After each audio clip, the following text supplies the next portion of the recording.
ஜெபம். அன்பின் பரலோக பிதாவே, உம்மை நன்றியோடு துதிக்கிறோம் அப்பா, ஸ்தோதரிக்கிறோம், நன்றி செலுத்துகிறோம். உம்முடைய அன்புக்காக, உம்முடைய கிருபைக்காக, உம்முடைய இரக்கங்களுக்காக நன்றி அப்பா.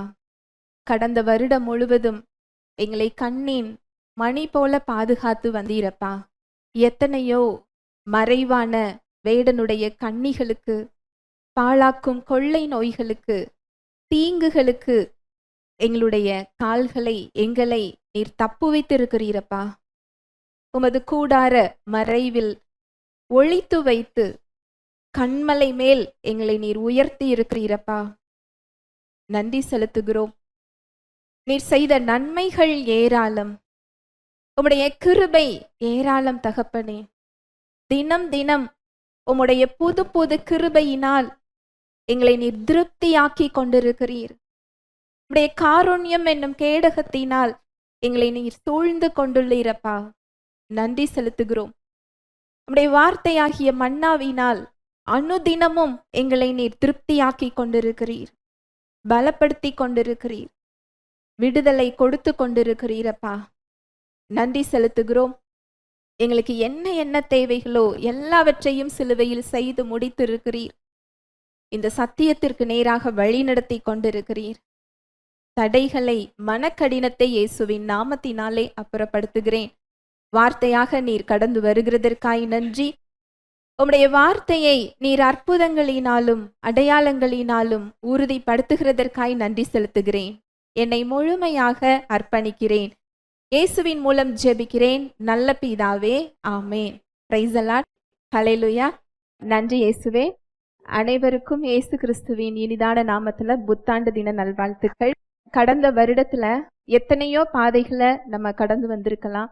பாரங்கள், கண்ணீர்கள், பலவீனங்கள், சோர்வுகள், தடைகள், மூடிய கதவுகள், ஜெபங்களுக்கு பதில் காலதாமதம், எத்தனையோ பாதைகளை நாம என்ன செஞ்சிருக்கலாம், கடந்து வந்திருக்கலாம். ஆனாலும் இன்றைக்கு அவர் நம்மை ஜீவனோடு நிறுத்தி இருக்கிறார். ஹல்லேலூயா. Praise the Lord. நம்மோடு கூட அவர் இருக்கிறார் என்பதற்கு ஆதாரமாக நம்மை ஜீவனோடு அவர் என்ன செய்திருக்கிறார், நிறுத்தி இருக்கிறார். நம்மை வழி நடத்தி இருக்கிறார், நம்மை பாதுகாத்து இருக்கிறார், நம்மை பலப்படுத்தி இருக்கிறார். நம்முடைய பிள்ளைகள் சிறு வயதுல நாமெல்லாம் தூக்குவோம், எல்லா காரியங்களையும் சின்ன குழந்தைங்களுக்கு நம்ம கவனிப்போம். வளர வளர சின்ன சின்ன செயல்களை அந்த குழந்தைகளே கற்றுக்கொள்ள வேண்டும் என்ன செய்வோம், நினைப்போம் இல்லையா? பெரிய பிள்ளைகளாக மாறும் பொழுது தீர்மானங்களை அவர்களே எடுக்க நம்ம விடுவோம். கொஞ்சம் கொஞ்சமாக வாழ்வை கற்றுக் கொடுப்போம். ஆனால் தேவன் நம்மிடம் விரும்புவது அதை அல்ல. நாம் எவ்வளவு வளர்ந்தாலும், எவ்வளவு அனுபவங்களை பெற்றிருந்தாலும், எவ்வளவு வயதானாலும், தாயின் கருவில் நான் உங்களை என்ன செஞ்சேன், காப்பாற்றினேன். இனிமேலும் முதிர் வயது உள்ளவராகும் வரைக்கும் நான் என்ன செய்ய போறேன், காப்பாற்றுவேன், ஏந்துவேன், சுமப்பேன், தாங்குவேன், நான் தான் ஏந்துவேன்னு சொல்றாரு. நம்மை போல் அல்ல. ஏனென்றால் அவர் நமக்கு கொடுத்திருக்கின்ற வாழ்க்கை நம்பலத்தில் வாழக்கூடிய வாழ்க்கையை அவர் நமக்கு என்ன செய்யல, கொடுக்கல. அவரை சார்ந்து கொண்டு வாழ்கின்ற வாழ்க்கை, அவர் நம் மூலமாக செயல்படுகின்ற ஒரு உயர்ந்த வாழ்க்கையை நமக்கு அவர் என்ன செய்திருக்கிறார், கொடுத்திருக்கிறார். ஹல்லேலூயா. Praise the Lord. இந்த வருடத்துல கூட அவர் நமக்கு கொடுத்திருக்கின்ற வாக்குத்தத்தம் யாத்ராகமம் 33:14. அதற்கு அவர், என் சமூகம் உனக்கு முன்பாக செல்லும், நான் உனக்கு இளைப்பாறுதல் தருவேன் என்றார். அதற்கு அவர், என் சமூகம் உனக்கு முன்பாக செல்லும், நான் உனக்கு இளைப்பாறுதல் தருவேன் என்றார். மோசேக்கு சொல்லப்பட்ட வார்த்தை இன்று அவர் நமக்கும் சொல்லுகிறார். பெரிய அற்புதங்களை செய்து, அடையாளங்களை செய்து, அவரது பிரசன்னம் இஸ்ரவேல் மக்களோடு கூட வழி நடத்துகிறது.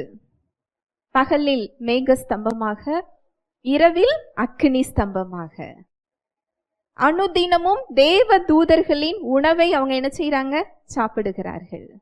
அவங்க முறுமுறுக்கிறவர்களா இருக்கிறாங்க, மோசே மேல கோபப்படுகிறவர்களா இருக்கிறாங்க. தேவன் செய்த நன்மைகளை மறந்து நன்றி இல்லாமல் அவங்க புகார் சொல்றவங்களா இருக்கிறாங்க. ஆனாலும் தேவன் அவருடைய வார்த்தைக்கு அவர் எப்படிப்பட்டவராக இருந்தார்? உண்மையுள்ளவராக இருந்தார். எல்லாவற்றை பார்த்தும் கூட தேவனோடு அவர்களுக்கு உறவு இல்லாததினால் அவரை விசுவாசிக்க முடியல.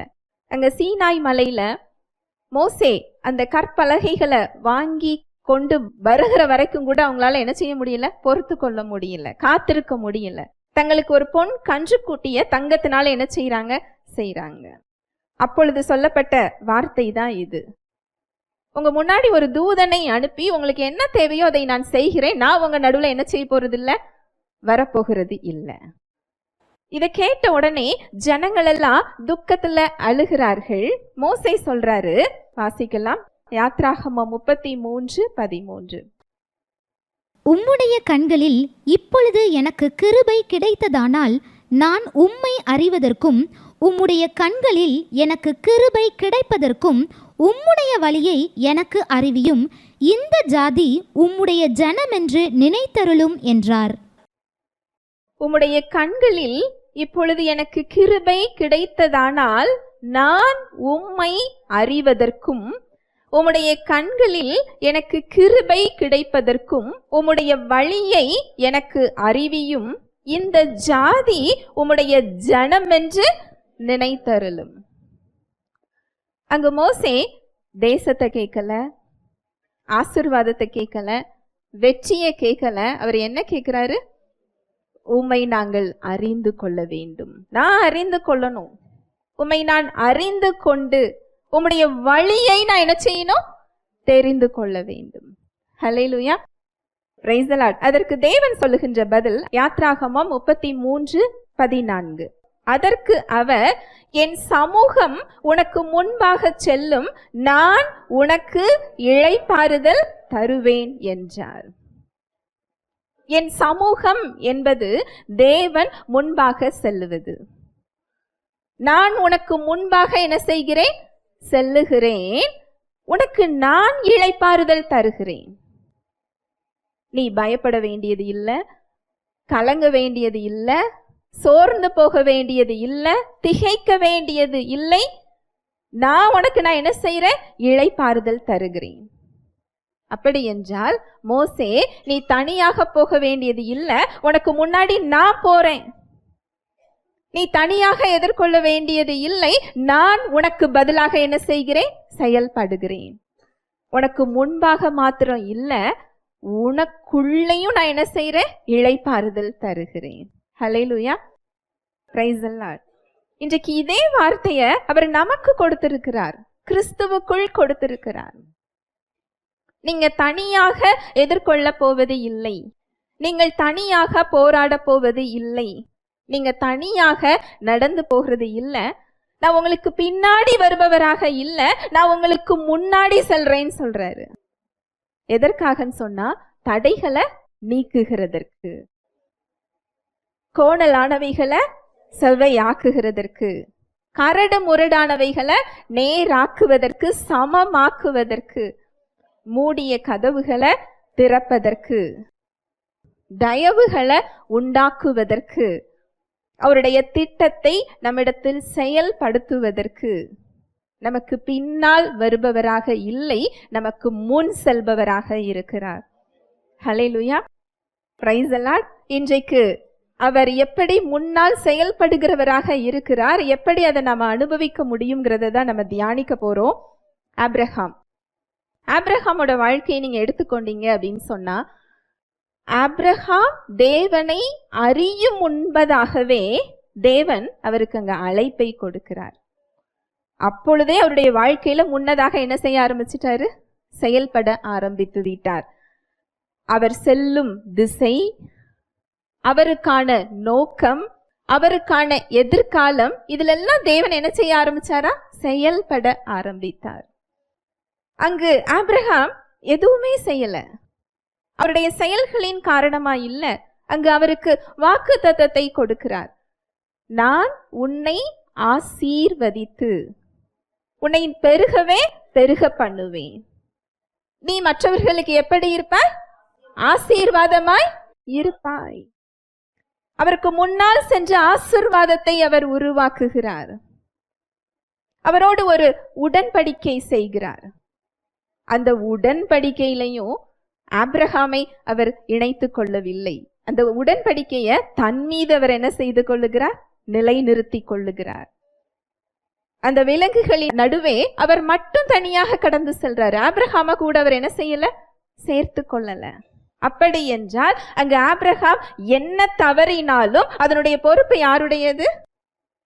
தேவனுடையது. அவருக்கு முன்பாக நடந்து செல்லுகிறார்.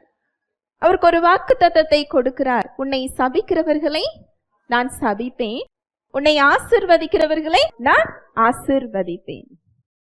திசை தெரியாமல், போகும் நாடு தெரியாமல், நோக்கம் தெரியாமல் அவர் அழைத்தவுடன் ஆபிரகாம் என்ன செய்கிறாரு? செல்கிறார். அங்கு 2 முறை தன்னுடைய மனைவியை சகோதரி என்று சொல்லி தன்னுடைய மனைவியை ஒரு ஆபத்துக்குள்ள அவர் என்ன செய்கிறார்? தள்ளுகிறார். ஆனாலும் முன்னால் சென்ற தேவன், அவருக்கு முன்பாக சென்ற தேவன் சாராளையும் ஆபிரகாமையும் என்ன செய்கிறாரா? பாதுகாக்கிறார். அங்க பாதுகாப்பு ஆக்டிவேட் ஆகுது. அங்க ஆபிரகாம் நான் என்ன செய்யணும்னு யோசிக்க வேண்டியது இல்லை. தேவன் என்ன செய்கிறாரா? செயல்படுகிறார். ஒரு பாதுகாப்பை அங்கு ஏற்படுத்துகிறார். அங்கு அந்த ராஜா கிட்ட சாராள் அவருடைய மனைவி என்று சொல்லுகிறார். நீ தொடாதே என்று சொல்லுகிறார். திருப்பி அனுப்பிவிடு என்று என்ன செய்கிறார்? எச்சரிக்கிறார். இதுதான் அவர் நமக்கு முன்பாக செல்றது. இது நம்முடைய ஞானத்துல, நம்முடைய பலத்துல, மனித தயவுல, உலக ஆசீர்வாதத்துல இந்த வெற்றியை என்ன செய்ய முடியாது? பார்க்க முடியாது. இந்த பாதுகாப்பை பார்க்க முடியாது. நமக்கு முன்னால் அவர் செல்கிறார் என்றால் அது வெற்றியின் அடையாளம். பிரசன்னத்துக்கும் அவர் சமூகத்துக்கும் ஒரு வித்தியாசம் இருக்கு, தெரியுமா? என்ன வித்தியாசம்? பிரசன்னம் என்றால் அவர் நமக்குள் இருக்கிறது, அதுக்கு பெயர் என்னது? பிரசன்னம். சமூகம் என்றால் அவர் நமக்கு முன்பாக சென்று செயல்படுவது. இந்த பிரசன்னம் என்பது நம்முடைய அடையாளம். கிறிஸ்துவுக்குள் நமக்கான அடையாளம் என்னது? அவருடைய பிரசன்னம் தான். இன்றைக்கு நீங்க என்ன அடையாளம்னாலும் சொல்லலாம். நான் இன்னாருடைய மனைவி, இன்னாருடைய கணவன், நான் இன்னாராக இருக்கிறேன், இந்த தொழில் செய்கிறேன், இந்த படிக்கிறேன், இந்த இடத்துல நான் நின்று கொண்டிருக்கிறேன், இல்லை நான் நோயாளி, பலவீனமானவன், தோற்று போனவன், என்ன அடையாளம் வேண்டுமானாலும் சொல்லலாம். ஆனா நமக்கு ஒரு அடையாளம் இருக்கு. நம்ம கிறிஸ்துவுக்குள்ள இருக்கிறோம், அவருடைய பிரசன்னம் நமக்குள்ள இருக்கு. ஹல்லேலூயா, பிரைஸ் தி லார்ட். தேவன் இன்றைக்கு இப்படிதான் நம்மை பார்க்கிறார். அவர் நாம் நம்மை பார்க்கின்ற விதமாக அவர் பார்ப்பது இல்லை. இன்றைக்கு நம்ம தியானிக்க போகின்ற காரியங்களை, சம்பவங்களை நீங்க பார்த்தீர்கள் என்றால் ஒவ்வொருவரையும் தேவன் எப்படி பார்த்தாரோ அப்படிதான் அவர் பார்த்தார். அவங்க சூழ்நிலைகளின் அடிப்படையிலேயோ, அவங்க பலவீனங்களின் அடிப்படையிலேயோ, அவர்களுடைய தவறுகளின் அடிப்படையிலேயோ அவர் என்ன செய்யல? பார்க்கல. இங்க ஆபிரகாம அவருடைய தவறுகளின் அடிப்படையில பார்க்கல. அவர் ஆசிர்வதிக்கும் போது அவருடைய பலவீனத்தின் அடிப்படையில ஆசிர்வதிக்கல. ஆபிரகாமுக்கு அவருடைய சூழ்நிலை தெரிந்தது, அவருடைய பலவீனம் தெரிந்தது. தேவனுக்கோ அவருடைய எதிர்காலம் தெரிந்தது. ஹல்லேலூயா, பிரைஸ் தி லார்ட். ஆபிரகாமுக்காக அவர் வைத்திருந்த எதிர்காலம் தெரிந்தது. அவருக்குள் பூமியின் வம்சங்கள் எல்லாம் ஆசிர்வதிக்கப்படும் என்ற எதிர்காலம் அவருக்கு என்ன செஞ்சது? தெரிந்தது.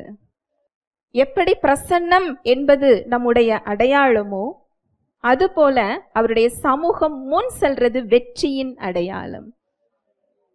நமக்கு முன் செல்கிறதற்கு தான் அவர் நமக்குள் இருக்கிறார், நமக்கு முன்னால் நடந்து செல்வதற்கு.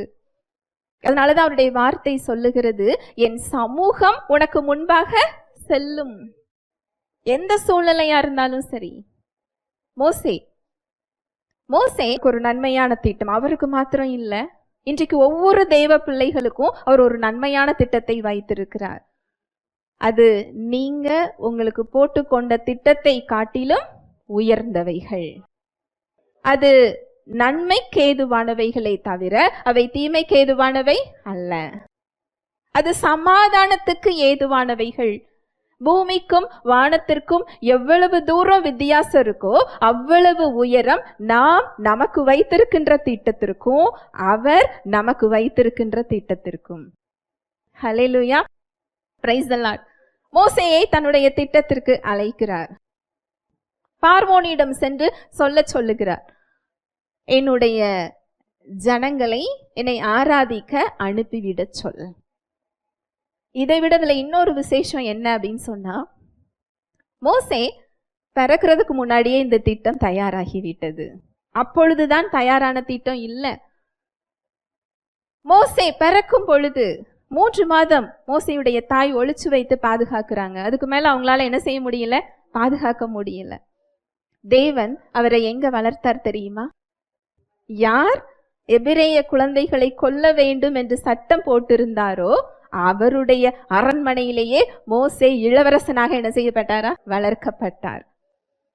தேவன் நமக்கு முன்பாக செல்லும் பொழுது இயல்பாகவே இந்த பாதுகாப்பு கிடைக்கும், இயல்பாகவே இந்த தயவு கிடைக்கும்.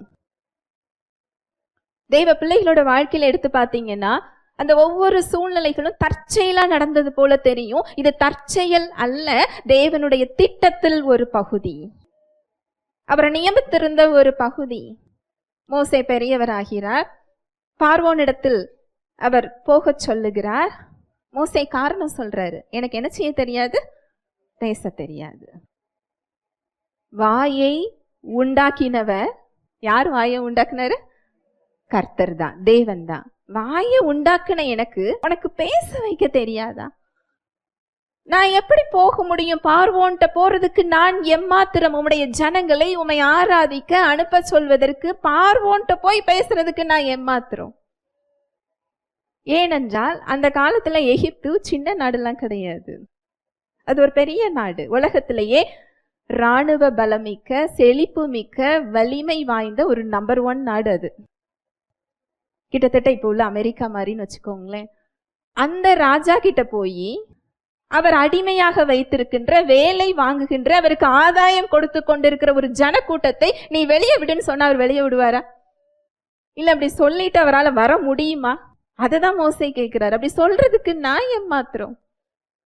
அதுக்கு தேவன் சொல்லுகிறார், நான் உன்னோடு கூட இருக்கிறேன். ஹல்லேலூயா, பிரைஸ் தி லார்ட். இதுக்கு மோசேக்கு தகுதி இருக்கிறது என்று அவர் என்ன செய்யல, அழைக்கல. உன் கூட நான் இருக்கிறேன், நீ என்ன செய், போ. அவர் இப்படிதான் நம்மை பார்க்கிறார். அந்த திட்டத்தில் அவருக்கு முன்பாக அவர் செல்லுகிறார். அங்க செல்லும் போது என்ன நடந்தது நம்ம எல்லாருக்கும் தெரியும். மோசே எதிலையுமே தோற்று போகவில்லை. ஒவ்வொரு சூழ்நிலைகளிலையும் தேவன் அவரோடு கூட இருந்தார், அவருக்கு முன்பாக சென்றார். யாத்திராகமம் 7வது அதிகாரம் 8, 9, 10 வாசிச்சு பார்த்தீங்கன்னா பார்வோனுடைய இருதயத்தை அவர் கையாளுகிறார், அந்த அதிகாரத்தை அவர் கையாளுகிறார். அப்படி என்றால் நாம அதிகாரங்களுக்கு நினைச்சும் பயப்பட வேண்டிய அவசியம் இல்லை. அதையும் அந்த தயவு, கிருபை நம் சார்பில் செயல்பட்டு கொண்டிருக்கிறது. ஹல்லேலூயா, பிரைஸ் தி லார்ட். ராஜாக்களின் இருதயம் அவருடைய கையில் திருப்பி விடுகிற நீர்க்கால்களை போல இருக்குதான். அது மாத்திரம் இல்ல, செங்கடல் முன்னாடி வந்து நிற்கிறாங்க, மக்கள் எல்லாம் முறுமுறுக்கிறாங்க. இந்த வண்ணாந்திரத்துல எங்களை கொன்று போடுறதுக்கா இங்க கூட்டிட்டு வந்தீங்க? இந்த பார்வோனுடைய கரத்தினால எங்களை கொலை செய்யறதுக்கா இங்க கூட்டிட்டு வந்தீங்க கேக்குறாங்க. ஏன்னா முன்னாடி செங்கடல், இரு பக்கமும் மலையும் காடுகளும், பின்னால் பார்வோனின் சேனை. மோசே போய் கேக்குறாரு. தேவன் சொல்றாரு, நீ ஏன் கிட்ட முறையிடுகிறது என்ன? உன் கையில உள்ள கோலை எடுத்து அதை ஓங்கி உன் கையை சமுத்திரத்தின் மேல் நீட்டி சமுத்திரத்தை என்ன செய், பிளந்து விடு. செங்கடல் 2ஆக பிரிகிறது. அவர்களுக்கு முன்பாக தேவன் சென்றார். மோசே கை நீட்டுகிறதுனால இல்ல, தேவனுடைய வல்லமை அந்த தண்ணீரை என்ன செய்கிறது, பிரிக்கிறது. முன்னால் சென்றதினால் அந்த மக்களோடு மேக ஸ்தம்பமாக அவர் வழி காட்டுறாரு. என்றைக்கு கிளம்பணும், என்றைக்கு இருக்க வேண்டும், எந்த இடத்துல தங்க வேண்டும், என்ன செய்ய வேண்டும். அவர் முன் செல்கிறார். ஒவ்வொரு நாடுகளையும் அவங்க வெற்றி பெறுகிறது. கானான் தேசத்துக்குள்ள கொண்டு போய் சேர்க்கிற வரைக்கும் அங்க அவர் என்ன செய்யறாரா? வழி நடத்துகிறார், முன் செல்லுகிறார். இந்த யாத்ராகமத்துல ஒரு வசனம், ரொம்ப அழகான ஒரு வசனம் வாசிக்கலாம். யாத்ராகமம் 33:15. அப்பொழுது அவர் அவரை நோக்கி, உம்முடைய சமூகம் என்னோடே கூட செல்லாமற் போனால் எங்களை இவ்விடத்திலிருந்து கொண்டு போகாதிரும். மோசே சொல்றாரு, நான் உன்னோட ஜனங்களை நான் கானான் தேசத்துக்கு கொண்டு போய் சேர்த்து விடுவேன் என்று தேவன் சொல்றாரு. மோசே இங்க சொல்றாரு, உம்முடைய சமூகங்கிறது நீர், அவர். உம்முடைய சமூகம் என் கூட வரலன்னு சொன்னா நாங்க இங்க இருந்து என்ன செய்ய போறது இல்ல, எங்களை கொண்டு போகாதீங்க. நீங்க இல்லாம எங்களை என்ன செய்யாதீங்க, கொண்டு போகாதீங்க. எவ்வளவு ஒரு உண்மையான வார்த்தை தெரியுமா? தேவனுடைய பிரசன்னத்துக்கு, அவருடைய சமூகத்துக்கு அவர் செயல்படுறதை எவ்வளவு அறிந்தவராக அங்கு மோசே இருக்கிறார். எங்களோடு கூட நீர் வரவில்லை என்றால் எங்களை இந்த இடத்துல இருந்து என்ன செய்யாதீங்க, கொண்டு போகாதீங்க. வாசிக்கலாம். யாத்ராகமம் 33:16. எனக்கும் உமது ஜனங்களுக்கும் உம்முடைய கண்களிலே கிருபை கிடைத்ததென்பது எதினால் அறியப்படும்? நீர் எங்களோடே வருவதினால் அல்லவா? இப்படியே பூமியின் மேலுள்ள ஜனங்கள் எல்லாரிலும் நானும் உம்முடைய ஜனங்களும் விசேஷித்தவர்கள் என்று விளங்கும் என்றார். எனக்கும் உமது ஜனங்களுக்கும் உம்முடைய கண்களிலே கிருபை கிடைத்தது என்பது எதினால் அறியப்படும்? இந்த கிருபைய எல்லாரும் எப்படி தெரிந்து கொள்வாங்கன்னு சொன்னா, நீர் எங்களோடு வருவதினால். பூமியின் மேலுள்ள ஜனங்கள் எல்லாரிலும் நானும் உம்முடைய ஜனங்களும் விசேஷித்தவர்கள் என்று விளங்கும் என்றார். நீங்க வந்தீங்கன்னு சொன்னாதான் நாங்க எப்படிப்பட்டவங்களா இருப்போம், விசேஷித்தவர்களாக இருப்போம். ஹல்லேலூயா, பிரைஸ் தி லார்ட். இன்னொரு வசனை வாசிக்கலாம். யாத்ராகமம் 33:13. உம்முடைய கண்களில் இப்பொழுது எனக்கு கிருபை கிடைத்ததானால் நான் உம்மை அறிவதற்கும் உம்முடைய கண்களில் எனக்கு கிருபை கிடைப்பதற்கும் உம்முடைய வழியை எனக்கு அறிவியும். இந்த ஜாதி உம்முடைய ஜனமென்று நினைத்தருளும் என்றார்.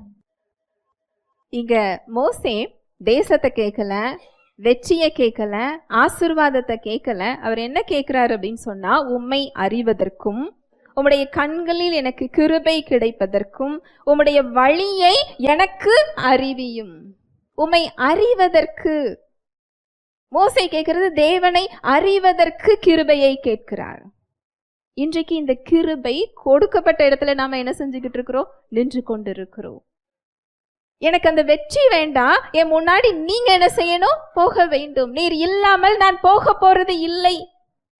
நாங்கள் விசேஷித்தமானவர்கள் என்று எதினாலே எங்களுக்கு தெரியும், நீர் எங்களோடு வருவதினால் அல்லவா. ஹல்லேலூயா, பிரைஸ் தி லார்ட்.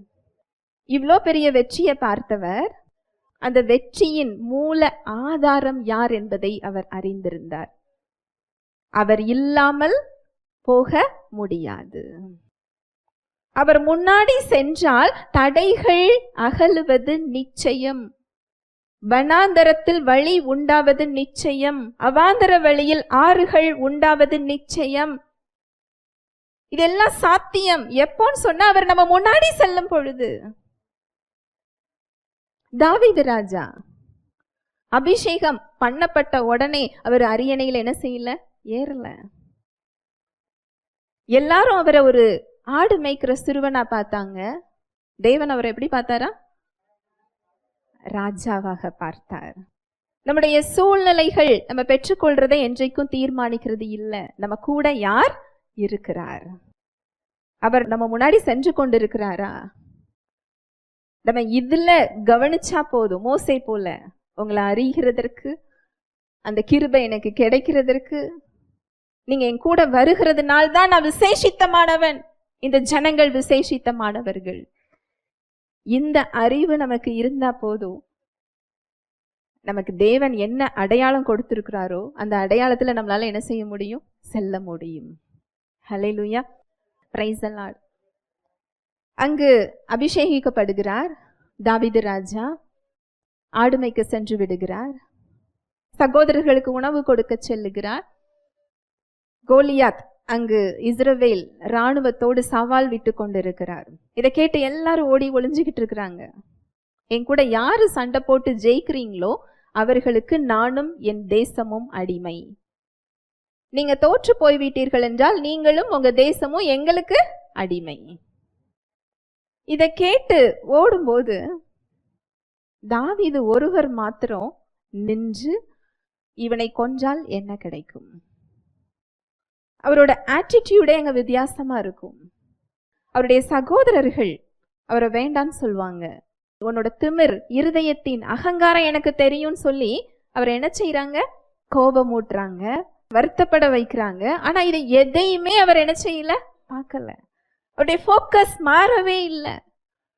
சவுல் ராஜா, ஒரு ராஜாவோட ஒப்பீனியன், ராஜாவுடைய கருத்து எப்பவுமே மேலானதாக என்ன செய்யும் இருக்கும். அவர் சொல்றாரு, நீ சிறுவன், உன்னால என்ன செய்ய முடியாது, செய்ய முடியாது. அதுவும் அவருடைய ஃபோக்கஸ் என்ன செய்யல, மாத்தல. கோலியாத் சொல்றாரு, நீ என்ன கொல்லுகிறதற்கு தடியோடு வருகிறது என்ன, நான் என்ன நாயான்னு சொல்லி கேட்கிறார். ஏனென்றால் அவர் ஆயுதங்களோடு போகவில்லை, தடியோடும் கவன்ல கல்லோடும் என்ன செய்கிறார், செல்கிறார். இதை கேட்ட உடனே தாவீது சொல்றாரு, நீ பட்டயத்தோடும் ஈட்டியோடும் என்கிட்ட என்ன செய்யற, வருகிறாய். நானோ நீ நிந்தித்த இஸ்ரவேலுடைய சேனைகளின் தேவனாகிய கர்த்தருடைய நாமத்தினாலே நான் என்ன செய்கிறேன், வருகிறேன். அவருடைய அடையாளம் அவருக்கு தெரிந்திருந்தது. எனக்கு முன்பதாக அவர் செயல்படுகிறார் என்பதை அவர் அறிந்திருந்தார். ஏனென்றால் உங்களுக்கு ஒரு வாக்குத்தத்தம் உண்டு, உனக்கு விரோதமாக ஒரு வழியா வந்தா எத்தனை வழியா ஓடி போவாங்க, 7 வழியாய் ஓடி போவார்கள். இன்றைக்கு ஒரு நற்செய்தி என்ன தெரியுமா, கிறிஸ்துவுக்குள் இந்த வாக்குத்தத்தம் ஒவ்வொரு விசுவாசிக்கும் சொந்தமாகி இருக்கிறது. நமக்கு எதிராக ஒரு வழியாய் வருகிறது, எத்தனை வழியா ஓடி போகுமா, 7 வழியாக. எத்தனையோ கரடு முரடான பாதைகள், கோணலான பாதைகள், கடினமான பாதைகள், வருத்தத்தின் பாதைகள் தாவீது ராஜாவுக்கு முன்னாடி. அத்தனையிலையும் தேவன் அவருக்கு முன்பாக சென்றார். இது அவர் அறிந்திருந்ததுனாலதான் அவர் சொல்றாரு, நான் மரண இருளின் பள்ளத்தாக்கிலே நடந்தாலும் நான் பொல்லாப்புக்கு பயப்படேன், தேவரீர் உமது கோலும் உமது தடியும் என்னை தேற்றும். நான் நடக்கிறது மரண இருளின் பள்ளத்தாக்கு தான், ஆனா அதை நான் கடந்துதான் செல்றேன், தனியாக இல்லை. நீர் என்னோடு கூட வருகிறீர், எனக்கு முன்பாக என்ன செய்றீங்க, செல்லுகிறீர். அதனாலதான் அவர் ராஜாவாக பிறகும் அவரோட பிரச்சனை முடியல. அப்சலோம் துரத்துகிறார். தன்னோட பிரபுக்களோடும் மந்திரிகளோடும் அமைச்சர்களோடும் காட்டுக்குள்ள போறாரு. சங்கீதம் 3 அதுதான், நான் படுத்து நித்திரை செய்தேன், ஆனாலும் விழித்துக் கொள்வேன், கர்த்தர் என்னை தாங்குகிறார். ஒரு மகன் கொலை செய்ய தேடும்போது என்ன வராது, தூக்கம் வராது. எத்தனை பேருக்கு தூக்கம் வரும்? அதுவும் ஒரு ஆபத்தான ஒரு இடம். அவர் படுத்து தூங்குகிறார் என்றால் அதோடு அவர் நிறுத்தல. அங்கு படுத்து தூங்குகிறதே அவருக்குள்ள தேவன் கொடுத்த இளைப்பாறுதல். அது மாத்திரம் இல்ல, நான் விழித்துக் கொள்வேன், நான் பத்திரமா என்ன செய்வேன், விழித்துக் கொள்வேன். அதனாலதான் அவரால் அங்க என்ன செய்ய முடியுது, தூங்க முடியுது. அவருக்கு முன்பாக தேவன் சென்றார். யோசேப்பு ரொம்ப ஆச்சரியமா பார்க்கக்கூடிய ஒரு தேவ மனிதன். நம்ம நினைக்கிறோம் அவர் எவ்வளோ கஷ்டப்பட்டிருக்கிறாரு அப்படின்னு. ஆனா அவர் மாத்திரம் இல்ல, ஒவ்வொரு சூழ்நிலைகளிலும் தேவன் அவரோடு கூட இருந்தார். அவருக்கு முன்பாக சென்றவர் செயல்பட்டு கொண்டிருந்தார். அந்த குழியின் மத்தியிலையும் அவர் அவரோடு கூட இருந்தார். வசனம் சொல்லுது, அடிமையாக எகிப்தின் சந்தையில் அவர் நிற்கிறார். போத்திபார் போய் அங்கு அடிமை சந்தையில வாங்க செல்லுகிறார். அங்கு வசனம் யாரை வெற்றியுள்ள மனிதன் என்று சொல்லுகிறது என்றால், போட்டுக்கொள்ள ஆடை கூட இல்லாத ஒரு மனிதனை என்ன சொல்லுகிறது, வெற்றியுள்ள மனிதன். பிரபுக்களோடும் மந்திரிகளோடும் வேலையாட்களோடும் பொன் பொருள் பட்டு ஆபரணங்களோடும் நிற்கின்ற ராஜாவுக்கு அடுத்தபடியான ஒரு அமைச்சரை தேவன் என்ன செய்யல, சொல்லல. ஆடை கூட இல்லாத மனிதன் அவர் என்ன சொல்றாரு, வெற்றியுள்ள மனிதன். அவருடைய பார்வையில அந்த வெற்றிக்கு என்ன மெஷர்மெண்ட், என்ன அளவுகோல்? கர்த்தர் யோசேப்போடே கூட இருந்தார். அவர் எப்படி இருந்தாரா? ப்ராஸ்பரஸ் மேன் அப்படின்னு போட்டிருக்கோம் ஒரு ஆங்கில மொழிபெயர்ப்புல. அப்படி என்றால் செழிப்புள்ள மனிதன். அவர்கிட்ட என்ன இல்லை? ஆடை இல்லை, எதுவுமே கிடையாது, அடிமைக்கு எதிர்காலமே கிடையாது. ஆனா அவர் செழிப்புள்ள மனிதன், வெற்றியுள்ள மனிதன் என்று வேதம் சொல்லுகிறது. ஏனென்றால் தேவன் அவரோடு கூட இருந்தார், அவருக்கு முன்பாக சென்றார். எப்படி தெரியுமா? போத்திபாரோட வீட்டுல போத்திபார் அவருடைய வீட்டு நிர்வாகத்தை எல்லாம் அவர் கையில தூக்கி கொடுத்திருந்தாராம். முன்ன பின்ன அறியாத ஒருத்தங்க கிட்ட கொடுக்க முடியுமா? எதை நம்பி அந்த வேலைகளை எல்லாம் அவர்கிட்ட கொடுத்தார்? ஏனென்றால் மற்றவர்கள் செய்யறதுக்கும் யோசேப்பு செய்யறதுக்கும் அங்க என்ன இருந்திருக்கும்? வித்தியாசம் இருந்திருக்கும். அது வாய்க்கப்பட்டிருக்கும், அது ப்ராஸ்பரஸ் ஆயிருக்கும், அது பெருகி இருக்கும், அது ஆசீர்வாதமா இருக்கும். அப்படி என்றால் யோசேப்புக்கு முன்பாக தேவன் செயல்பட்டு கொண்டிருந்தார். அங்கு குழிக்குள்ள மாத்திரம் இல்ல, போத்திபார் வீட்டுல மாத்திரம் இல்ல, சிறைச்சாலையிலையும் அங்கு ஒரு அதிகாரத்தை தான் அவர் பெற்றுக்கொள்ளுகிறார். அதை நிர்வகிக்கிற அதிகாரம், சிறை அதிகாரிகளின் கண்களில் தயவு. இன்றைக்கு நீங்க நினைக்கலாம், நிறைய இடத்துல எனக்கு கால தாமதம் ஆகுது, நான் பெற்றுக்கொள்ள வேண்டும் என்று நினைக்கிற பலன் எனக்கு என்ன செய்கிறது? கால தாமதம் ஆகிறது. தேவன் என்ன செய்து கொண்டிருக்கிறார்? என் வாழ்க்கையில ஏன் காலதாமதம் என்றால் அவர் உங்கள் முன்பாக சென்று செயல்பட்டு கொண்டிருக்கிறார். இந்த காலதாமதம் என்பது உங்களுக்கான மறுப்பு கிடையாது, உங்களை அவர் உருவாக்கி கொண்டிருக்கிறார். ஹல்லேலூயா, பிரைஸ் தி லார்ட். சிறைச்சாலையிலிருந்து, அடிமைத்தனத்துல இருந்து, குழிக்குள்ள இருந்து அங்கு அரண்மனைக்கு அவர் உருவாக்கி கொண்டிருந்தார். ஒவ்வொன்றிலையும் தேவன் அவருக்கு முன்பாக சென்று செயல்பட்டு கொண்டே இருந்தார். இந்த தேவ மனிதர்களை எல்லாம் சொன்னால் சொல்லி கொண்டே செல்லலாம். ரூத் எல்லாவற்றையும் அவங்க இழந்துட்டாங்க, கையில எதுவுமே இல்லை.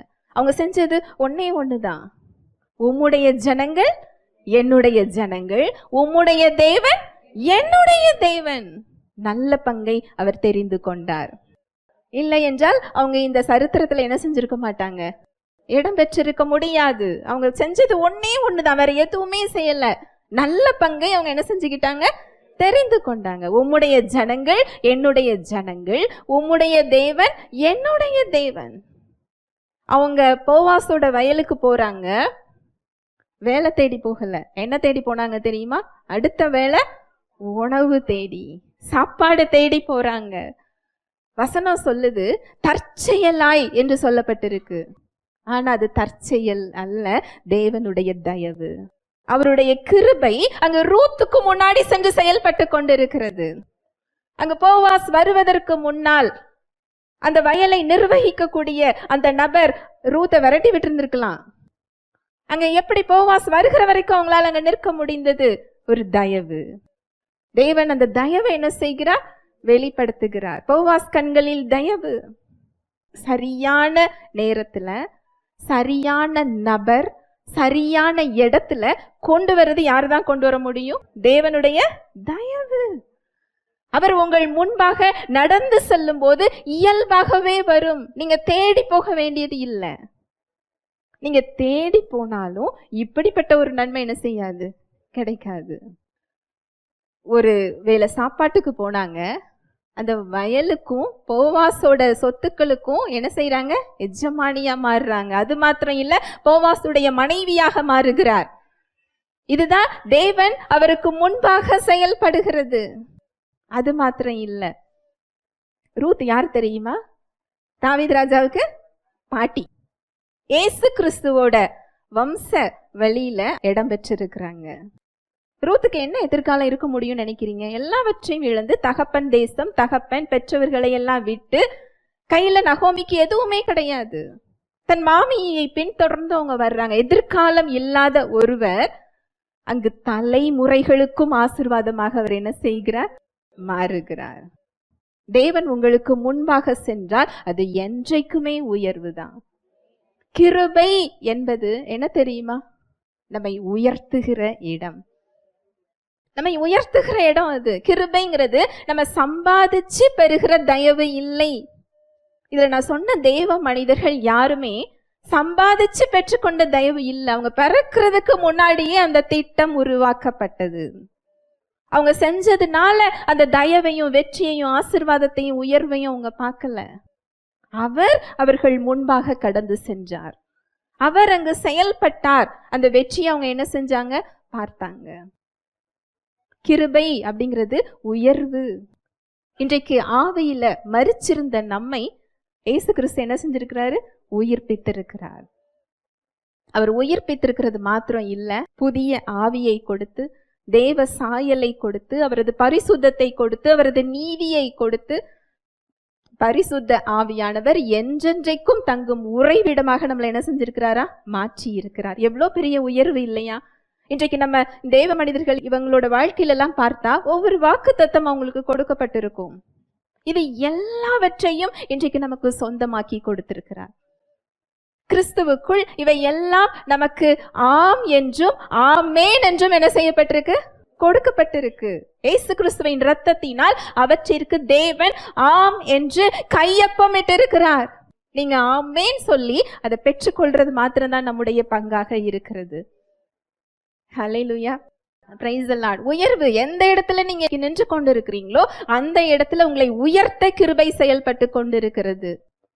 நமக்கு முன்பாக அவர் செயல்பட ஆசைப்படுகிறார். ஏனென்றால் அவர் நமக்கு உள்ளேதான் என்ன செஞ்சுக்கிட்டு இருக்கிறாரு.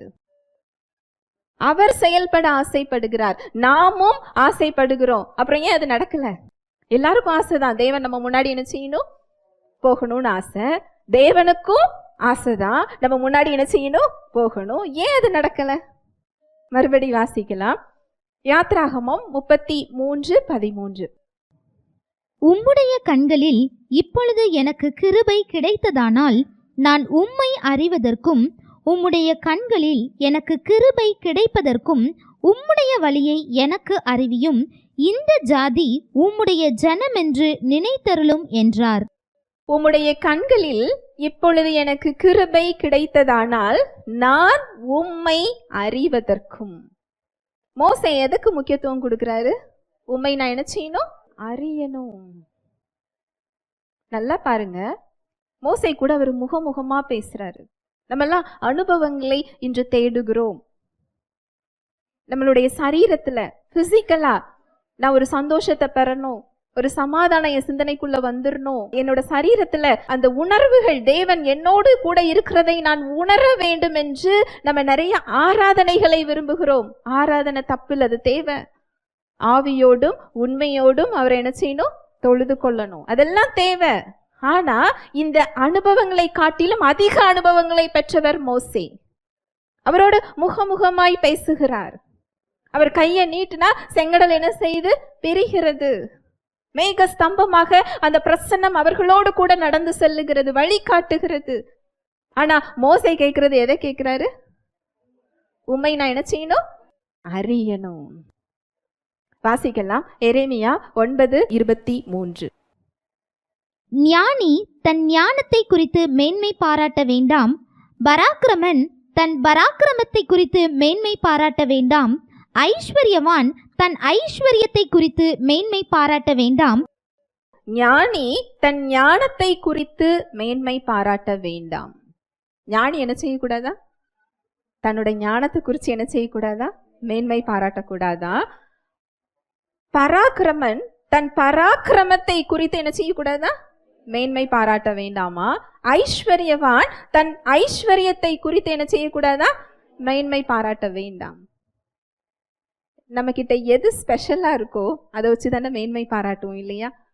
நம்மகிட்ட எது அதிகமோ, எது நமக்கு சிறந்ததா இருக்குதோ, எது ஸ்பெஷலா இருக்குதோ அதை குறித்து நம்ம மேன்மை பாராட்டுவோம். ஆனா வசனம் சொல்லுது, ஒரு ஞானி அவர்கிட்ட ஸ்பெஷலா இருக்கக்கூடிய ஞானத்தை குறித்து என்ன செய்யக்கூடாதா? மேன்மை பாராட்டக்கூடாது. பராக்கிரமன்னா ஒரு பலசாலி. ஒரு பலசாலி அவர்கிட்ட இருக்கிற பலத்தை குறித்து என்ன செய்யக்கூடாதா? மேன்மை பாராட்டக்கூடாது. ஐஸ்வர்யவான் அவர்கிட்ட ஐஸ்வர்யம் இருக்கு, ஆனா அவர் ஐஸ்வர்யத்தை குறித்து என்ன செய்யக்கூடாதா? மேன்மை பாராட்டக்கூடாதா? அப்படி என்றால் எதை குறித்து மேன்மை பாராட்ட வேண்டும்? வாசிக்கலாம். எரேமியா 9:24. மேன்மை பாராட்டுகிறவன் பூமியிலே கிருபையையும் நியாயத்தையும் நீதியையும் செய்கிற கர்த்தர் நான் என்று என்னை அறிந்து உணர்ந்திருக்கிறதை குறித்தே மேன்மை பாராட்ட கடவன் என்று கர்த்தர் சொல்லுகிறார். இவைகளின் மேல் பிரியமாய் இருக்கிறேன் என்று கர்த்தர் சொல்லுகிறார். தேவன் எதுல பிரியப்படுறாரு? நம்மளாம் ஆசைப்படுறோம் இல்லையா? அவருக்கு என்ன பிடிக்கும்? அதை நான் செய்யணும்னு நினைக்கிறோம் இல்லையா? அவர் எதுல தெரியுமா பிரியமா இருக்கிறாரா? மேன்மை பாராட்டுகிறவன் பூமியிலே கிருபையையும் நியாயத்தையும் நீதியையும் செய்கிற கர்த்தர் நான் என்று என்னை அறிந்து உணர்ந்திருக்கிறதை குறித்தே மேன்மை பாராட்ட கடவன். அவர் அறியறதில்ல, அறிந்து உணர்கிறதுனா ரிலேஷன்ஷிப், அந்த உறவை சொல்றாரு. அவர் அறிந்து கொள்றத சொல்றாரு. ஒருத்தங்க இத அறியலன்னா மேன்மை பாராட்டுற விஷயம் அவங்க கிட்ட இல்லைன்னு அர்த்தம். அவங்க ஞானியா இருக்கலாம், பராக்கிரமசாலியா இருக்கலாம், ஐஸ்வர்யவானா இருக்கலாம், உலகம் முழுவதையும் ஆதாயப்படுத்தி கொள்ளலாம். அதுதான் இயேசு கிறிஸ்து சொல்றாரு. உலகம் முழுவதையும் ஒருவன் ஆதாயப்படுத்தி கொண்டாலும் தன் ஜீவனை நஷ்டப்படுத்தினால் அவனுக்கு லாபம் என்ன? மேன்மை பாராட்டுகிறவன் கிருபையையும் நியாயத்தையும் நீதியையும் செய்கிற கர்த்தர் நான் என்று என்னை அறிந்து உணர்ந்திருக்கிறதை குறித்தே மேன்மை பாராட்ட கடவன். இவைகளின் மேல் நான் பிரியமாயிருக்கிறேன். இதுதான் இங்க மோசே கேட்கிறாரு. உம்மை அறிவதற்கு எனக்கு என்ன கொடுங்க? கிருபை கொடுங்க. உம்மை அறிகிறதற்கு எனக்கு கிருபை கொடுங்க.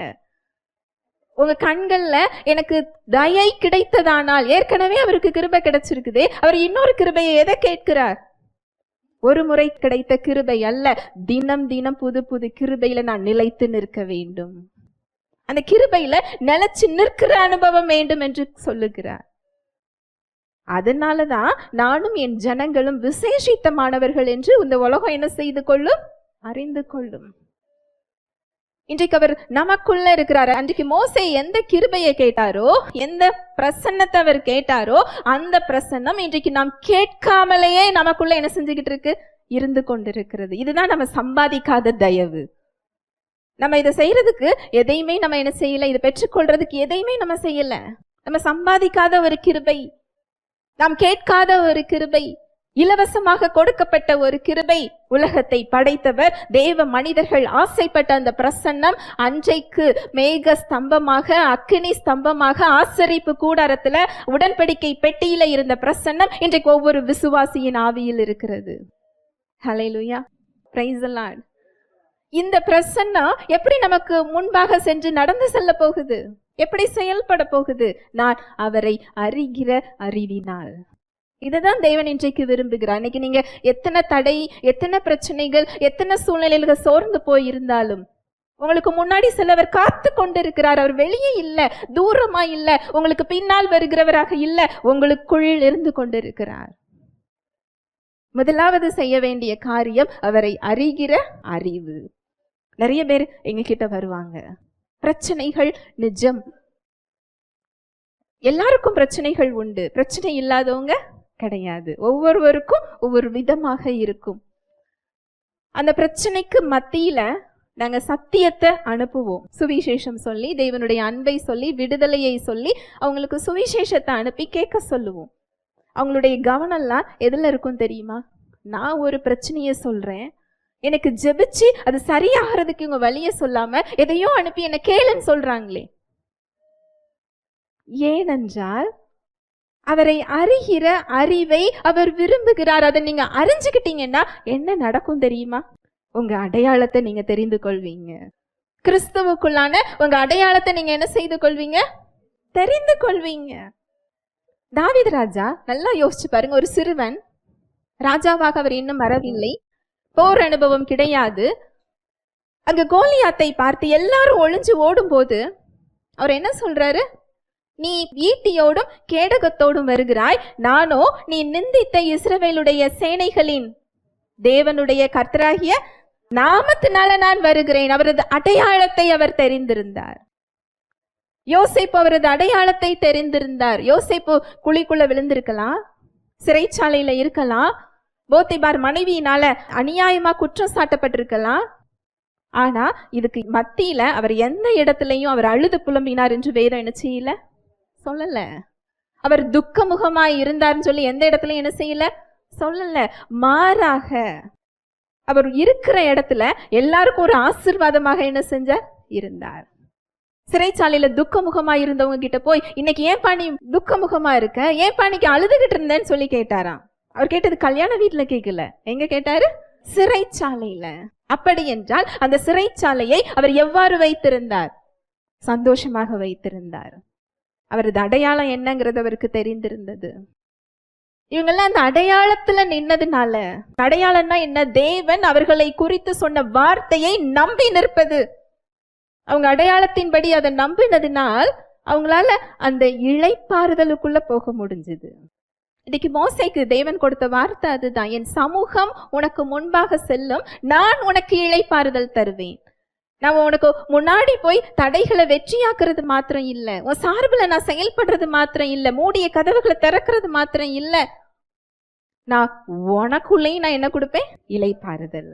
நீ பயப்பட வேண்டாம், கலங்க வேண்டாம், திகைக்க வேண்டாம், புலம்ப வேண்டாம், சோர்ந்து போக வேண்டாம்.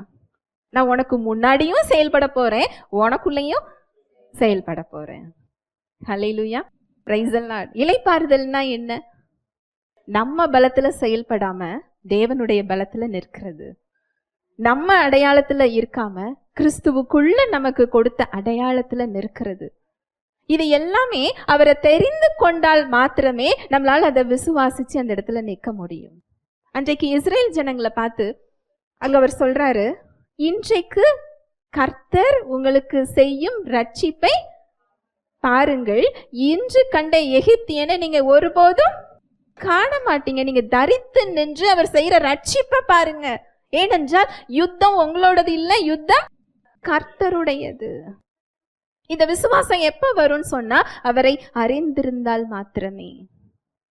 அவர் நம்மை எப்படி பார்க்கிறார், நமக்கு என்ன கொடுத்திருக்கிறார், அவர் எப்படி செயல்படுகிறார், அவருடைய வழி என்ன, அவருடைய வார்த்தை என்ன, இது தெரிந்தால் மாத்திரமே நம்ம அந்த இளைப்பாறுதல்ல நிற்க முடியும். நம்ம அழுது புலம்பி சோர்ந்து வருத்தப்பட்டு இருக்கும்போது அவரால் நமக்குள்ள இருந்து நம்ம முன்னாடி போய் என்ன செய்ய முடியாது? செயல்பட முடியாது. உங்களுக்கு ஒரு இளைப்பாறுதலை கொடுத்து அவர் முன்னாடி போய் என்ன செய்யறாரா? செயல்படுகிறார். இளைப்பாறுதல் எப்ப வரும் தெரியுமா? கிறிஸ்துவுக்குள் நீங்க மன்னிக்கப்பட்டிருக்கிறீங்க, கிறிஸ்துவுக்குள்ள நீங்க விடுவிக்கப்பட்டிருக்கிறீங்க, கிறிஸ்துவுக்குள்ள நீங்க உயிர்ப்பிக்கப்பட்டிருக்கிறீங்க, கிறிஸ்துவுக்குள்ள நீங்க சுகமாக்கப்பட்டிருக்கிறீங்க, கிறிஸ்துவுக்குள்ள நீங்க நீதியாக்கப்பட்டிருக்கிறீங்க, தகுதியை நீங்க பெற்றிருக்கிறீங்க, கிறிஸ்துவுக்குள்ள நீங்க ஆசீர்வதிக்கப்பட்டிருக்கிறீங்க. இது தெரிந்தால்தான் சூழ்நிலைகளுக்கு மத்தியில உங்களுக்கு என்ன வரும்? இளைப்பாறுதல் வரும்.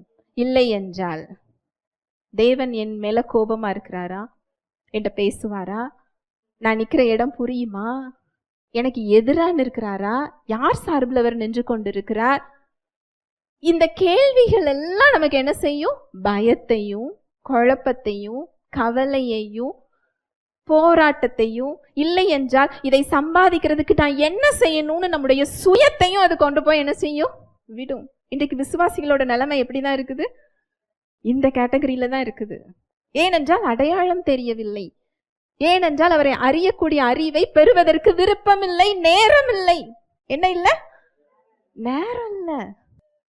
ஹல்லேலூயா, பிரைஸ் தி லார்ட். ரொம்ப எளிதாக அவர் கொடுத்திருக்கிறார்.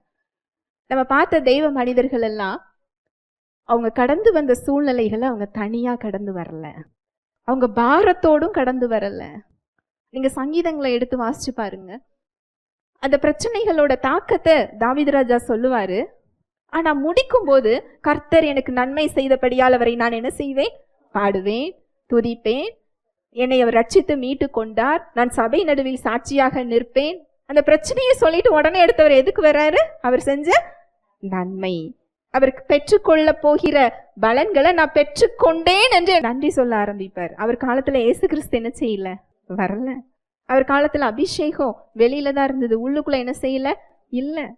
இன்றைக்கு இயேசு கிறிஸ்து வந்து நமக்கு எல்லாவற்றையும் செய்து முடித்த காலத்துல நின்று கொண்டிருக்கிறோம். கிறிஸ்துவுக்குள் நமக்கு என்ன கொடுக்கப்பட்டிருக்கிறது? எப்படி ஆபிரகாம தேவன் பலவீனமாக பார்க்கவில்லையோ, தாவீது ராஜாவை ஆடு மேய்க்கிற சிறுவனாக பார்க்கவில்லையோ? எஸ்தரை அந்நிய ஜாதியாக பார்க்கல, தன்னுடைய உடன்படிக்கைக்கு வெளியே இருக்கிற பெண்ணாக பார்க்கல, எல்லாவற்றையும் இழந்த தோற்று போனவராக அவர் பார்க்கவில்லை. தன்னை தேடி வந்து ஏற்றுக்கொண்ட ஒரு பிள்ளையாக அவர் பார்த்தார். அவர் தேவ பிள்ளைகளை பார்த்த அடையாளமே அவங்க நின்று கொண்டிருக்கின்ற அடையாளங்களின் அடிப்படையில் அவர் பார்க்கல. தாம் அவர்களுக்கு என்ன வைத்திருந்தாரோ அந்த அடையாளத்தின் படிதான் அவர் பார்த்தார். அதனாலதான் கிதியோன் எதிரிகளுக்கு பயந்து போய் தானியங்களை போரடிச்சுக்கிட்டு இருக்கும் போது அவரை பார்த்தாங்க, என்ன சொல்றாரு? பராக்கிரமசாலியே. தேவன் பார்க்கிற விதம் இன்றைக்கு இதுதான். தேவன் இன்றைக்கு உங்களை பார்க்கிற விதம் மன்னிக்கப்பட்டவர்களாக, அடிமையாக இல்ல பிள்ளையாக, பாவியாக இல்ல நீதிமானாக, தோல்வியாளராக இல்ல கிறிஸ்துவுக்குள் ஜெயம் கொண்டவர்களாக, பலவீனமாக இல்ல சுகமாக்கப்பட்டவர்களாக, போராடி கொண்டிருக்கிறவர்களாக இல்ல ராஜாக்களாக, தூர நின்று அவரை எட்டி பார்க்கிறவர்களாக இல்ல அவருக்குள்ள அவரோடு கூட இருந்த ஆசாரியர்களாக. இப்படிதான் தேவன் இன்றைக்கு நம்மளை என்ன செய்து கொண்டிருக்கிறார்? பார்த்து கொண்டிருக்கிறார். இன்றைக்கு உங்களது அடையாளம் அது. இந்த அடையாளத்தை நீங்க தியானிக்க தியானிக்க தியானிக்க உங்க செயல்கள்ல போராட மாட்டீங்க. எப்பெல்லாம் உங்க சூழ்நிலைகள்ல உங்களுக்கு சோர்வு வருதோ, கலக்கம் வருதோ, பயம் வருதோ, போராட்டம் வருதோ, குழம்பி நிற்கிறீர்களோ, நன்றாக புரிந்து கொள்ளலாம். என் சுயத்துல அங்க என்ன செஞ்சிட்டு இருக்கிறேன்? நின்றுகிட்டு இருக்கிறேன். நீங்க அவர் பலத்துல நீங்க நின்றீர்கள் என்றால் அங்கு நீங்க போராட தேவை இருக்காது. உங்களுக்குள்ள அந்த இளைப்பாறுதல் வரும். எல்லா புத்திக்கும் மேலான தேவ சமாதானம். அதனாலதான் இயேசு கிறிஸ்து சொல்றாரு, வருத்தப்பட்டு பாரம் சுமக்கிறவர்களே நீங்கள் எல்லோரும் என்னிடத்தில் வாருங்கள், நான் உங்களுக்கு இளைப்பாறுதல் தருவேன். உங்களோட பயத்தோட, கவலையோட, குற்ற மனப்பான்மையோட இதையெல்லாம் சிலுவையில் அவர் சுமந்து தீர்த்துட்டாரு. நமக்கு பயத்தின் ஆவியை தரல, அப்பா பிதாவே என்று அழைக்கக்கூடிய பிள்ளையின் ஆவியை அவர் நமக்கு கொடுத்திருக்கிறார். நமக்குள்ள பயங்கிற நேச்சரே கிடையாது. பயம் வருதா? நம்ம சுயத்துல நின்று கொண்டிருக்கிறோம். பயம் என்பது உணர்வு அல்ல, அது ஒரு ஆவி. பிள்ளையின் ஆவியை நாம் பெற்றிருக்கிறோம். அவருடைய பிரசன்னத்துல தைரியமாய் நிற்கக்கூடிய பிள்ளையின் ஆவியை நாம் பெற்றிருக்கிறோம். யோசபாத் ராஜா, 3 ராஜாக்கள் சேர்ந்து சண்டை போட வர்றாங்க. அவருக்கு பயம் வருது. வந்த உடனே இன்னொரு பக்கத்து நாட்டுல காசு கொடுத்து ஒரு படையை அவர் வாங்கல, ஒரு போர் தீட்டம் அவர் தீட்டல. தேசம் முழுவதையும் அழைப்பித்து உபவாசத்துக்கு அழைச்சி ஜெபத்திற்கு அங்க என்ன செய்கிறார்? ஆயத்தம் செய்கிறார். உடனே இன்னைக்கு உங்க பிரச்சனைக்கு மத்தியில ஒரு உபவாசத்தை போடணும்னு என்ன செய்யாதீங்க, நினைச்சிடாதீங்க. உபவாசம் நல்லது, அது தேவை உங்களது ஆவிக்குரிய வளர்ச்சிக்கு. சிலுவையில் அவர் உங்களுக்கு கொடுத்த காரியங்களுக்காக நீங்கள் உபவாசம் இருப்பீர்கள் என்றால் அது உங்க பலத்துல நீங்க நிற்கிறது. அவர் செயலை கனவீனப்படுத்துறது, அதுக்கு அவர் செஞ்ச செயலுக்கு இணையா நம்மளோட செயலை என்ன செய்கிறது? கொண்டு செல்கிறது. அங்கு தீர்க்கதரிசி மூலமாக ஒரு வார்த்தை வருகிறது, நீங்கள் தரித்து நின்று இன்றைக்கு அவர் உங்களுக்கு செய்யும் ரட்சிப்பை பாருங்கள், யுத்தம் உங்களுடையதல்ல, யுத்தம் அவருடையது. உடனே யோசபாத், எல்லாரும் அவங்கவுங்க வீட்டுக்கு போங்கப்பா, நல்லா தூங்கி எந்திரிங்க, நாளைக்கு எல்லாம் சரியாயிரும்னு சொன்னாரா? நம்ம இப்ப கிருபையை அப்படிதான் நினைச்சிட்டு இருக்கிறோம். அவர் மன்னிச்சிட்டாரா? அவர் எனக்கு சுகத்தை கொடுத்துட்டாரா? விடுவிச்சிட்டாரா? சரி, நான் அந்த ரெஸ்ட்ல இருக்கிறேன், இளைப்பாறுதல்ல இருக்கிறேன், நம்ம வேலையை என்ன செய்யறோம்? பார்க்கிறோம். இங்க யோசபாத் என்ன தெரியுமா செஞ்சாரு? அந்த போர் படைக்கு முன்பதாக பாடகர் குழுவை நிறுத்துகிறார். ஃபெய்த் இன் ஆக்ஷன், விசுவாசத்தை என்ன செய்கிறார்? செயல்படுத்துகிறார். நாம என்ன சொல்றோம்? அந்த ரிசல்ட்டை நான் பார்க்கட்டும், நான் என்ன செய்யறேன்? நன்றி சொல்றேன். விசுவாசம் என்பது நீங்க நான் சுகமாயிட்டேன், நான் வெற்றி பெற்றுட்டேன், கிறிஸ்துவுக்குள்ள நான் பலப்பட்டுட்டேன், நான் ஆசீர்வதிக்கப்பட்டுட்டேன்னு சொல்லி அறிக்கை செய்வது விசுவாசம் அல்ல. அந்த அடையாளத்தில் தரித்து நிற்பது, அந்த அடையாளத்தின்படி செயல்படுவது. இந்த பாடகர் குழு அவர் நிறுத்தணும்னு சொன்னா அவருக்கு எப்பேற்பட்ட விசுவாசம் இருக்கணும்? அதை காட்டிலையும் அந்த பாடகர் குழுவுக்கு எவ்வளவு பெரிய விசுவாசம் இருக்கணும் இல்லையா? போர் வந்ததுன்னா முதல்ல பலியாக யார் தான் பலியாகணும்? பாடகர் குழு. அவங்களுக்கு போர் அனுபவம் கிடையாது, அவங்க போரே அங்க தேவையில்லை. ஒருத்தருக்கு ஒருத்தர் சண்டை போட்டு என்ன செஞ்சிட்டாங்க? முடிஞ்சது, யுத்தம் முடிந்தது. இன்றைக்கு இந்த இடத்துலதான் தேவன் நம்மை வைத்திருக்கிறார். உங்களுக்கு முன்பாக என் சமூகம் செல்லும், நான் உங்களுக்கு இளைப்பாறுதல் தருகிறேன். உங்க யுத்தம் உங்களுடையது அல்ல, யுத்தம் யாருடையது? என்னுடையது என்று சொல்லுகிறார். ஒவ்வொரு சூழ்நிலைகள்லையும் உங்க அடையாளத்துல நீங்க நிற்கிறதுக்கு உங்களுக்குள்ள ஒரு போர் வரும். உங்க சுயம் செயல்படணும்னு சொல்லும். உங்களை எதிர்த்து ஒருத்தங்க வர்றாங்க, என் ஆசீர்வாதத்தை இவங்க தடுக்கிறாங்க, என்னோட உரிமைகள் எல்லாம் அவங்க பறித்து கொண்டாங்க, மனுஷங்களை எதிரியா பாக்குறோம். ஆனா சத்தியம் என்ன சொல்லுது? நம்முடைய போர் மாம்சத்தோடும் இரத்தத்தோடும் இல்லை. இந்த இடத்துல நீங்க பதிலுக்கு பதில் என்ன செய்யலாம். ஓரளவு சத்தியம் தெரிஞ்சிருந்தா பதிலுக்கு பதில் செய்யக்கூடாது, சண்டை போடக்கூடாது, அமைதியா இருக்கலாம். ஆனா அடுத்த ஸ்டேஜ் உள்ளுக்குள்ள நமக்கு என்ன வரும்? கோபம், வைராக்கியம், கசப்பு. நான் மன்னிச்சிட்டேன்பா அப்படின்னு ஆண்டவர்கிட்ட சொல்லுவோம். உள்ளுக்குள்ள என்ன வரும்? எரிமலையா வெடிக்கும். இந்த இடத்துல இந்த பாரத்தை, இந்த கசப்பை அவர்கிட்ட கொடுக்கும் போதுதான் உங்களுக்கு இளைப்பாறுதல் வரும். இதை மாத்திரம்தான் நீங்க செய்யணும். அவர்கிட்ட விட்டு கொடுக்கறது. அவர்கிட்ட கொடுக்கறதுன்னா என்ன? பிரச்சனையோட கண்ட்ரோலை நீங்க எடுத்துக்காம யார்கிட்ட கொடுக்கணும்? அவர்கிட்ட கொடுக்கணும். போதும்பா, இதை என்னால என்ன செய்ய முடியாது, சமக்க முடியாது. நீங்க மன்னிக்க சொல்றீங்களா? என்னால முடியாது, உங்ககிட்டே தர்றேன். விட்டு கொடுக்கும் போது அந்த சூழ்நிலையை அவர் கையில் எடுத்துக் கொள்ளுகிறார். இது உங்க பிரச்சனையா இருந்தாலும் சரி, உங்க சுகவீனமா இருந்தாலும் சரி, உங்க சூழ்நிலைகளாக இருந்தாலும் சரி, நீங்க எதிர்கொள்ளுகிற ஒவ்வொரு காரியத்திலையும் உங்களுக்குள்ள ஏற்படுற சந்தேகம், பயம், குழப்பம், குற்ற மனப்பான்மை, போராட்டம், தாழ்வு மனப்பான்மை, அடிமைத்தனம், எதுவா இருந்தாலும் சரி, எல்லாவற்றையும் அவர்கிட்ட கொடுக்கிறது தான். ஏனென்றால் அவர் உங்களுக்கு சமாதானத்தை கொடுத்திருக்கிறார். அந்த கிறிஸ்துவுக்குள்ளான அடையாளத்துல நீங்க நிற்க அந்த சமாதானம் உங்க சிந்தனையை ஆளுகை செய்யும். அந்த சந்தோஷம் உங்களை நிரப்ப ஆரம்பிக்கும். அவர் உங்களை பலப்படுத்த ஆரம்பிப்பார். அந்த இளைப்பாறுதலோடு கூட நீங்க மரண இருளின் பள்ளத்தாக என்ன செய்ய முடியும்? அதுல கூடாரம் போட்டு தங்குகிறவர்களாக இல்ல, கடந்து போகிறவர்களாக. நம்முடைய முடிவு அது இல்லை. ஏனென்றால் நம்மை நேசிக்கின்ற தகப்பன், நம்மை தனியா விடுற தகப்பன் இல்ல. நம்ம நேசிக்கின்ற தகப்பன் நம்மோடு கூட வருகிறார், நமக்கு முன்பாக வருகிறார். அக்கினியில் நடந்தாலும் தண்ணீர்ல நடந்தாலும் அது நம்மளை என்ன செய்ய போறது இல்லை, சேதப்படுத்துவது இல்லை. அவர் நம்மோடு கூட நமக்குள்ளும் இருக்கிறார், நமக்கு முன்பாகவும் செல்லுகிறார்.